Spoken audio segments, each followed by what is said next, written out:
ಆಲೂರು ತಾಲೂಕಿನ ಕೆಂಚಮ್ಮನ ಹೊಸಕೋಟೆ ಹೋಬಳಿಯ ಸುತ್ತಲಿನ 48 ಹಳ್ಳಿಗಳಿಗೆ ಸೇರಿದ ಶ್ರೀ ಕೆಂಚಾಂಬದೇವಿ ವರ್ಷದ ದೊಡ್ಡ ಜಾತ್ರೆಯು ಕಟ್ಟುನಿಟ್ಟಿನಿಂದ ಅತ್ಯಂತ ವೈಭವ ಭಯಭಕ್ತಿಯಿಂದ ಮೇ 4ರಿಂದ ಪ್ರಾರಂಭವಾಗಿದ್ದು ಮೇ 11ರವರೆಗೂ ಹರಿಹಳ್ಳಿ ಗ್ರಾಮದಲ್ಲಿರುವ ಕೆಂಚಾಂಬಿಕೆ ದೇವಸ್ಥಾನದಲ್ಲಿ ನಡೆಯುತ್ತದೆ. ಭಕ್ತರು ಹೆಚ್ಚಿನ ಸಂಖ್ಯೆಯಲ್ಲಿ ಆಗಮಿಸಿ ದೇವಿಯ ಕೃಪೆಗೆ ಪಾತ್ರರಾಗಬೇಕೆಂದು ಶ್ರೀ ಕೆಂಚಾಂಬ ದೇವಸ್ಥಾನದ ಆಡಳಿತ ಮಂಡಳಿಯ ಅಧ್ಯಕ್ಷ ಗೋಪಾಲ್ ತಿಳಿಸಿದರು. ಆಲೂರು ಪಟ್ಟಣದ ಕಾರ್ಯನಿರತ ಪತ್ರಕರ್ತರ ಭವನದಲ್ಲಿ ನಡೆದ ಸುದ್ದಿಗೋಷ್ಠಿಯಲ್ಲಿ ಮಾತನಾಡಿದ ಅವರು, ಜಾತ್ರೆ ಪ್ರಾರಂಭವಾಗುವ ಒಂದು ವಾರ ಮೊದಲು ಭಾನುವಾರ 48 ಹಳ್ಳಿಗಳಲ್ಲಿಯೂ ಸುಗ್ಗಿಸಾರು ಹಾಕಲಾಗುತ್ತದೆ. ಸಾರು ಹಾಕಿದ ನಂತರ 48 ಹಳ್ಳಿಗಳ ವ್ಯಾಪ್ತಿಯಲ್ಲಿ ಜಾತ್ರೆ ಮುಗಿಯುವವರೆಗೂ ಯಾರೂ ಕೂಡ ಹಸಿಕೊನೆ ಕಡಿಯುವಂತಿಲ್ಲ, ಮುರಿಯುವಂತಿಲ್ಲ, ಒಗ್ಗರಣೆ ಹಾಕುವಂತಿಲ್ಲ.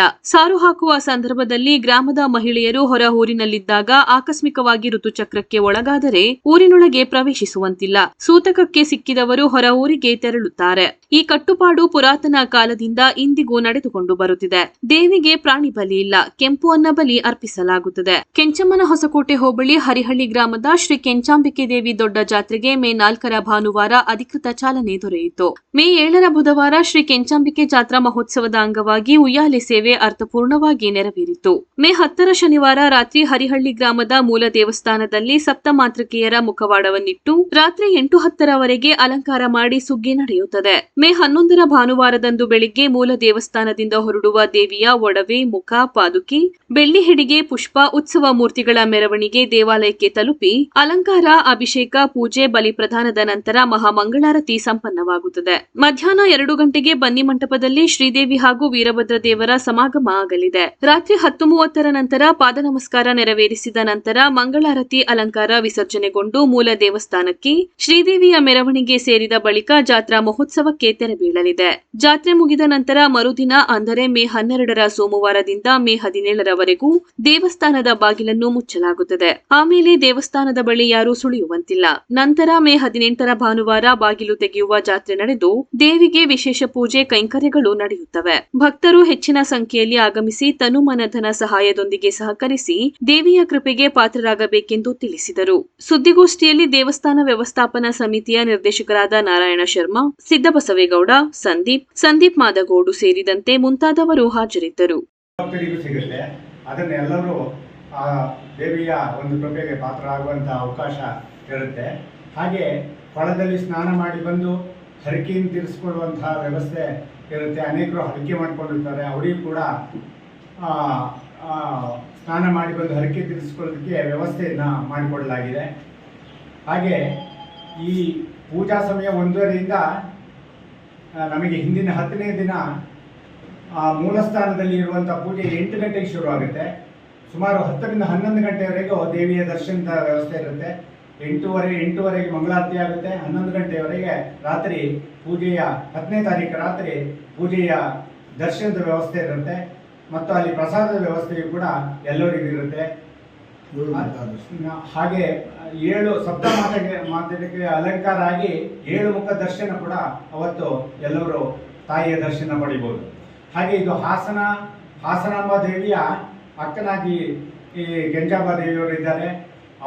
ಅವರ ಒಂದು ಈ ದೊಡ್ಡ ಜಾತ್ರಾ ಮಹೋತ್ಸವ ತುಂಬ ವಿಶೇಷವಾಗಿ 48 ಹಳ್ಳಿಯಲ್ಲಿ ಆಚರಣೆಯಲ್ಲಿ ಕಟ್ಟುನಿಟ್ಟಿನ ಆಚರಣೆ ಮಾಡಿ ನಡೆಯುವಂತಹ ಜಾತ್ರೆ ಆಗಿರುತ್ತೆ. ಈ ಸಂದರ್ಭದಲ್ಲಿ ಇಲ್ಲಿ ನಾವು ಜಾತ್ರೆ ನಂತರ 11ನೇ ತಾರೀಕು ಜಾತ್ರೆ ಮುಗಿಯುತ್ತೆ. ಮತ್ತೆ ಜಾತ್ರೆ ನಂತರ ಒಂದು ವಾರ ದೇವಸ್ಥಾನ ಬಾಗಿಲಾಗ್ತೀವಿ. ಯಾವುದೇ 18ನೇ ತಾರೀಕು ಜಾತ್ರೆ ಮತ್ತೆ ದೇವಸ್ಥಾನ ಬಾಗಿಲು ತೆಗೆಯುತ್ತೆ. ಬಾಗಿಲು ತೆಗೆಯುವ ಜಾತ್ರೆ ಅಂತದಾಗುತ್ತೆ. ಮಧ್ಯೆ 2 ದಿನಗಳು ಕೂಡ ದೇವಸ್ಥಾನದ ದರ್ಶನದ ವ್ಯವಸ್ಥೆ ಇರೋದಿಲ್ಲ. ಹಾಗಾಗಿ ಈ ಒಂದು ಕಾರ್ಯಕ್ರಮದ ಎಲ್ಲ ಭಕ್ತಾದಿಗಳು ಭಾಗವಹಿಸಿ ಈ ಒಂದು ದೇವಿಯ ಕೃಪೆಗೆ ಪಾತ್ರರಾಗಬೇಕು ಅಂತ ಹೇಳಿ ನಾವು ವ್ಯವಸ್ಥಾಪನಾ ಸಮಿತಿಯ ಪರವಾಗಿ ಕೇಳ್ಕೊಳ್ತೇವೆ. ಶ್ರೀ ಕೆಂಚಾಂಬ ದೇವಸ್ಥಾನದ ವ್ಯವಸ್ಥಾಪನಾ ಸಮಿತಿಯ ಅಧ್ಯಕ್ಷರು.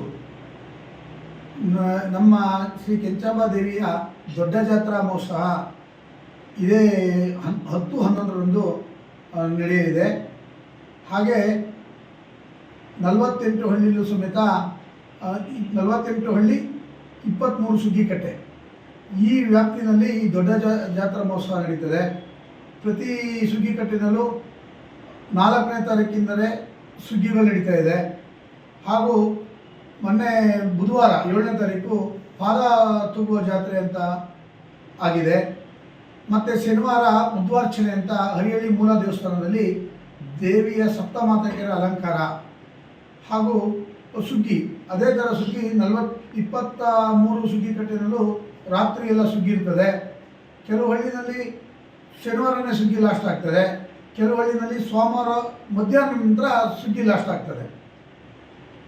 ಎಲ್ಲ 48 ಹಳ್ಳಿನಲ್ಲೂ ಒಂದು ಕಟ್ಟುಪಾಡು, ಸುಗ್ಗಿ ಸಾರಾಗಿದೆ 4ನೇ ತಾರೀಕು.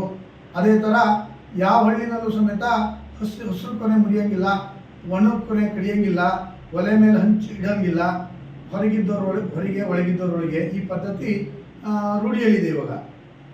ಮತ್ತು ನಾವು ನಮ್ಮ ಜಾತ್ರಾ ವ್ಯವಸ್ಥೆ ಈ ಸರಿ ನಾವು ದೇವಸ್ಥಾನನ ತುಂಬ ಅಭಿವೃದ್ಧಿ ಪರದತ್ತ ತಗೊಂಡೋಗಿ ಸಾಕಷ್ಟು ಕೆಲಸನ